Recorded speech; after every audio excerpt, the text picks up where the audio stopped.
लेकिन अगर आपके पास आपने सोशल मीडिया के बटन्स डाउनलोड करके रखे हैं, मैं आपको दिखा देता हूँ, मैंने डाउनलोड करके रखे हैं। सब्सक्राइब बटन भी मेरे पास बने पड़े हैं।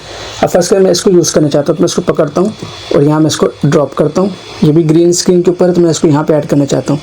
अब मैं इसको यहाँ से पकड़ूंगा और यहाँ पे इसको मैं ड्रॉप कर दूँगा इस तरह से करके।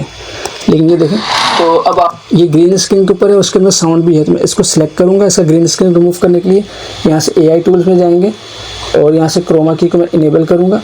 तो देखें, सॉरी, क्रोमा की को इनेबल किया तो देखिए यहाँ से ये ग्रीन इसमें जो कलर था वो ख़त्म हो गया। अब इसको प्ले करके दिखाता हूँ आपको। मैं इसका थोड़ा साउंड और कम कर लेता हूँ, लेकिन इसका आपको साउंड भी सुनाना है तो आप ये भी देखिएगा। पेज यूज़ होते हैं वो दो ही तरह के होते हैं, एक तो लेटर होता है और एक A4 साइज़ का होता है।